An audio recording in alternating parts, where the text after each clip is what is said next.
हे आहे मित्रांनो दिग्रजचं रेल्वे स्टेशन, जे की दोन्ही नांदेड आणि वर्ध्याचं सेंटर आहे मित्रांनो. दोन्ही ठिकाणून अंतर 140 किलोमीटर आहे.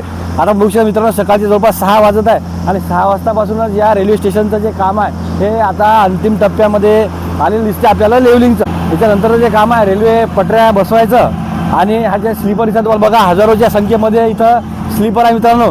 ज्यावेळेस या स्लीपरची पहिली गाडी आली होती त्यावेळेसच आम्ही तुम्हाला व्हिडिओ टाकला होता, परंतु आता बघू शकता मित्रांनो जिथपर्यंत नजर जाईल तिथपर्यंत तुम्हाला रेल्वेच्या स्लीपर दिसत आहेत आणि या स्लीपरवरच आपले रेल्वेचे ट्रॅक बसणार आहेत मित्रांनो. 284 किलोमीटरचा रेल्वे मार्ग आहे आणि 284 किलोमीटरच्या रेल्वे मार्गाची आपण प्रगती जर बघितली तर रोजच्या रोज आम्ही याची अपडेट करतो. आतापर्यंत जवळपास आम्ही 3,500 ते 4,000 व्हिडिओ आपल्या फक्त रेल्वे प्रोजेक्टचे टाकलेले आहे आणि त्याला भरभरून व्ह्यू येत आहे मित्रांनो.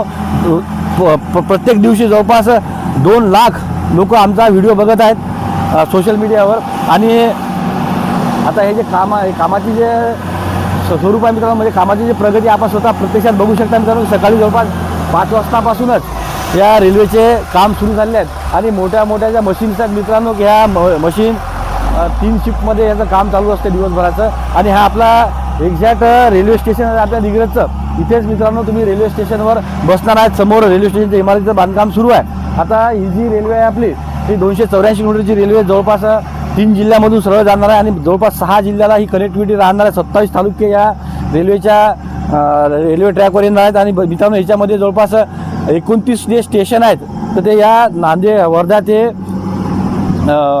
नांदेडपर्यंत राहणार आहेत मित्रांनो. आणि दिग्रज रेल्वे स्टेशन जे आहे मित्रांनो हे दोन्ही जे जंक्शन आहेत नांदेड आणि आपलं वर्धा याचं हे महत्त्वाचं मुख्य ठिकाण राहणार आहे. आणि मित्रांनो आपल्या या दिग्रजच्या रेल्वे स्थानकाची जी प्लॅटफॉर्मची जी संख्या आहे ते मित्रांनो 5 आहे. सरासरी दुसऱ्या रेल्वे स्थानकावर 2च प्लॅटफॉर्म आहेत, परंतु हे मोठं रेल्वे स्टेशन असल्यामुळं इथं 5 प्लॅटफॉर्मचं काम इथं सुरू झालं आहे. आणि आपण बघू शकता मित्रांनो सकाळीच आहे, सकाळपासूनच या रेल्वेचं लेवलिंगचं काम सुरू झालेलं आहे. आणि आपण बघू शकता की हजारोच्या संख्येने इथं रेल्वेच्या स्लीपर्स या पुणे जिल्ह्यामधून दौंड या ठिकाणी रेल्वेच्या या स्लीपर बनवायची फॅक्टरी आलेली आहे. आपला जो रेल्वे मार्ग आहे मित्रांनो हा ब्रॉडगेज रेल्वे मार्ग आहे आणि या ब्रॉडगेज रेल्वे मार्गाची विशेषता अशी आहे मित्रांनो की याची जी ट्रेनची जी स्पीडची जी क्षमता आहे ती जवळपास ताशी 100, 130, 140च्या स्पीडनं या रेल्वे ट्रॅकवर रेल्वे धावू शकते.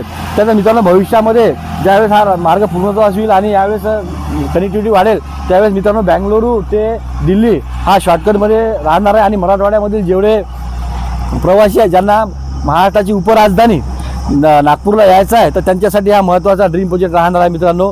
तर त्यामुळे आमचे व्हिडिओ तुम्ही नक्कीच बघा, शेअर करा आणि लाईक करत जा. धन्यवाद.